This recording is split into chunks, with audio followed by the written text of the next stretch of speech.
Bismillahirrahmanirrahim. Kayak kita nggak bisa nolong teman-teman di Palestina. Ya udah jangan ngomong ngapain sih jauh-jauh. Udah nggak usah. Kalau pengen nolong yang dekat-dekat silahkan. Mau dua-duanya lebih bagus lagi. Mau yang sana juga nggak masalah. Yang penting jangan nyakitin.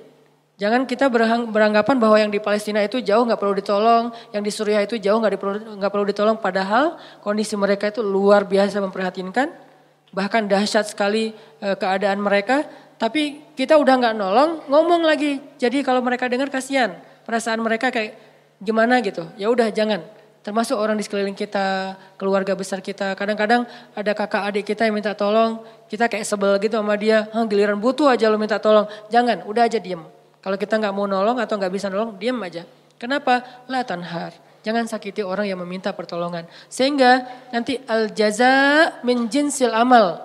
Allah juga akan membalas kita dengan cara yang sama. Na'udzubillah min dzalik. Wa amma bi ni'mati rabbika fahadis. Nikmat Allah sampaikanlah. Maksud menyampaikan nikmat Allah itu ada banyak. Salah satunya adalah kita bicarakan kebesaran-kebesaran Allah. Allah tuh baik banget, Allah gini.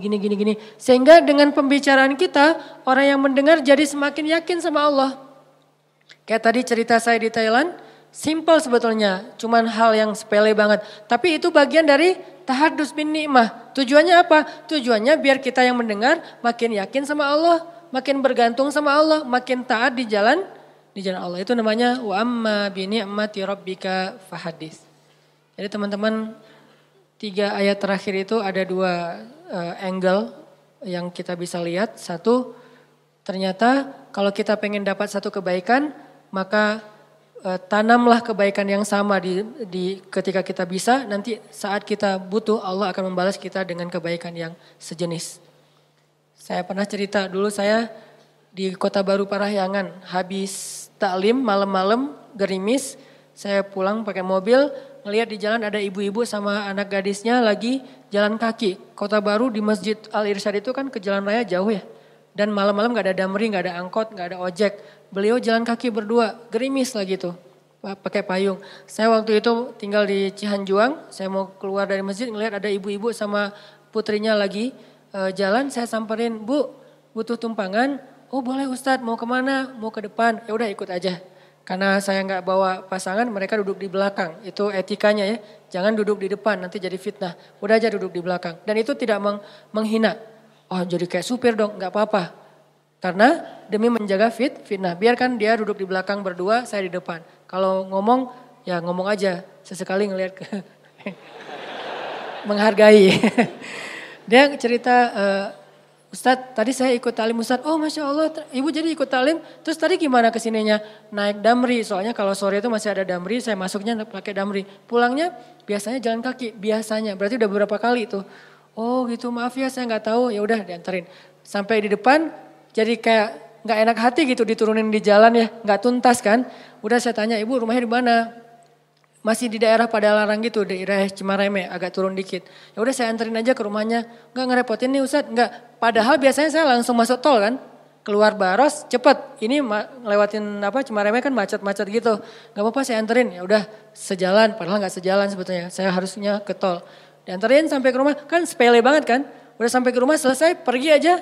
Besok-besoknya sebulan kemudian saya naik jembatan Pasupati itu ke arah Paster, ban motor saya bocor. Pas di atas, bukan bocor, habis bensin. Saya lagi tight banget jadwal hari itu, gak sempat ngisi bensin, saya pikir mesti sampailah ke Paster kan ada pom bensin tuh, paksain aja. Pas di atas, pas habis, mati aja. Saya dorong, baru berapa detik saya dorong, tiba-tiba datang anak muda, nyamperin, Mas mau di step gitu. Oh boleh, di step aja mana didorongin. Pakai motor dia sampai ke pom bensin, akhirnya saya bisa ngisi bensin. Saya jadi teringat, dulu saya pernah nolong orang di jalan. Sekarang Allah nolong saya di jalan. Dan itu timingnya tuh pas banget. Kalau dia lebih cepat sedetik, udah gak ngelihat saya di belakang. Kalau saya lebih cepat, lebih lambat sedetik, dia gak ketemu. Allah yang bikin timingnya, saya pas habis bensin dia datang. Kalau saya lebih cepat setengah jam, saya udah sampai ke pom bensin dorongnya kan ya. Gak ketemu dia. Jadi pas banget baru berapa detik dorong dia datang. Dan dia, maaf lupa saya ceritanya. Bukan di step. Dia bawa bawa selang gitu kan. Saya lupa ceritanya. Dia bawa selang bukan di step. Berarti 2 kali kejadiannya. 1 kalinya di step. Udah kebiasaan. Pasti ada yang nolong lagi nih. Kan saya kemarin habis nolong orang. GR gitu kan sama Allah. Benar ada yang nolong. Jadi ada yang di step. Yang ini bawa selang. Kan jarang banget ada anak muda kemana-mana bawa selang gitu kan.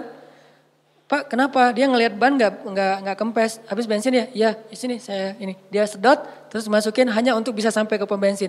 Kan itu jarang banget. Mungkin 1 banding 1000. Dan pas lagi timingnya. Allah yang membuat seperti itu. Kalau orangnya ada di sini atau nonton. Barakallah jazakallah khair. Sering saya cerita nih. Benar jadi kebaikan buat dia. Artinya teman-teman benar-benar al-jaza min jinsil amal. Balasan itu sesuai dengan jenis amal.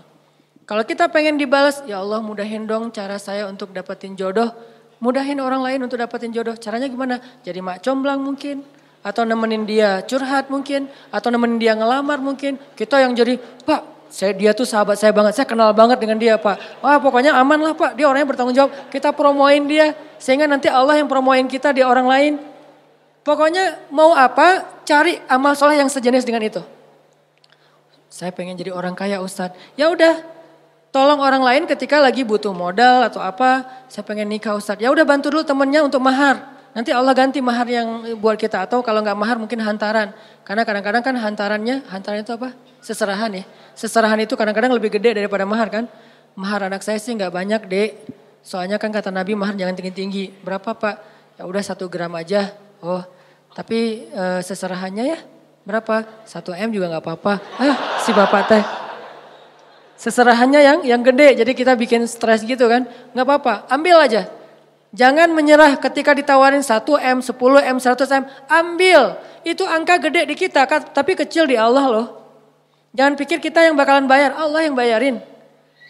Dek, maharnya standar biar gak beda sama kakaknya ya. Bukan bapak mau mempersulit adik, bapak tahu adik penghasilannya pas-pasan.